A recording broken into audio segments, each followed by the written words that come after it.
Stylish Dave, he knows how to do stuff. So here we are. It is not even halfway through April. I'm in the Ottawa area here, and we're scanning through. It's an unusually warm spring, so we're scanning through the forest for some leeks. This is the kind of area you want to look to find leeks. It is not a conifer forest area. You want an area just like this. These are all maples. If this was oaks, that would be another strikeout for leeks, because oak have all those tannins and they're really crazy, those leaves. They don't ever seem to break down. Not too much grows around those oaks, but if you can get yourself into a hardwood stand like this, where you've got, you know, the odd ash and some maple and that sort of thing, then you will see them coming up through the leaf litter before everything else does. So you got to get out there early. Despite it being a little early in the year, we are successful. We found some that are big enough, just big enough, to start picking. So we're a little early yet, and I figured I would get a jump on this video so I could get it out so you guys could see in time for them to start coming up and being much more thick and prolific. But like I said, you got to get out there and get them before all the trilliums come up and all the surrounding vegetation. Otherwise, they're much harder to find. And then you got black flies and all that fun stuff. So here, have a look down here. You can see we found a patch. Now they have bulbs in them. A lot of people mistake them for wild garlic, but they're not wild garlic. These are leeks. Wild garlic is a completely different plant. And I even see farmers on the side of the road selling wild garlic, and you go and you look and it's leeks. And sometimes they mix it up the other way too. So even the people that pick them sometimes don't know what the heck they're actually picking. But these are leeks. And you can see they very much resemble trilliums. And there's another plant, I don't even know what the name of it is, that looks just like it, that comes up. And it comes up just a little bit after the leeks. Leeks kind of beat it ahead of time. What I do, there are bulbs, and maybe I'll dig one up just to show you. But I'll tell you right now that I don't harvest the bulbs. You harvest the bulbs, they don't end up coming back. I prefer the leaves. They are just damn delicious. Almost looks like tulip leaves or tiger lilies or something, but they're just the best thing you ever had. And it replenishes all that nice minerals and stuff that the old man winter robs from you. All right, so what I do is each one will typically shoot off 2 leaves like this.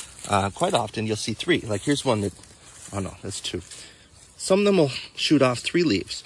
So what I do, not to disturb the plant, to make sure that it comes back every year, I take the time to sustainably harvest, which means just grabbing one, grab it near the base, pull, comes up, and I just take 1 leaf off every plant, because then the plant will be left with either 1 or 2 leaves. And doing this, you can get plenty.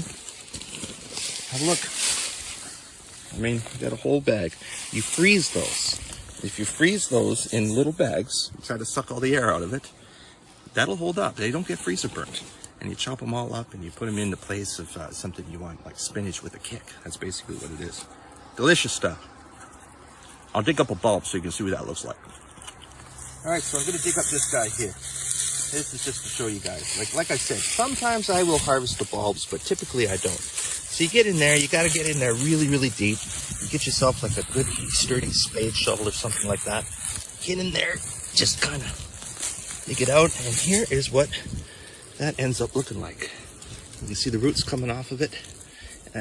If you want to clean it up, best way to do it is to just kind of like grab from here and you pull it down.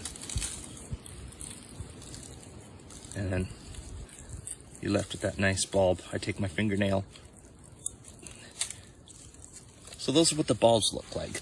So you can see they're not exactly the hugest things. They're not like great big huge onion balls. So, you know, to kill the plant just to get that seems kind of silly to me, when you just pick the leaves and then come back year after year. Oh yeah, there are some doppelgangers of these guys that look a little bit like them. Not a lot to me, and when you get used to it, you won't make that mistake either. And if you eat one of these, you'll never make that mistake again because they taste like butt. Check it out. See these things here? These are not leeks. See how the leaf is kind of like marbled? I'll pluck one. They're smaller, But these will grow the size of these eventually. They come up about a week behind these guys. You eat one of those, gross, you're gonna Ralph. That's the good stuff. That's what you want. So this time of year, there's really not much coming up but leeks. As you can see, we're early. The snow just melted. And there you can see a patch. They kind of stand out. They really do stand out. Let me get closer to it and you can see. It's pretty obvious what you're going for if you go at the right time. You wait till it's too late, everything comes up around it, and then it's hard to tell. Here's Dave. He knows how to do stuff.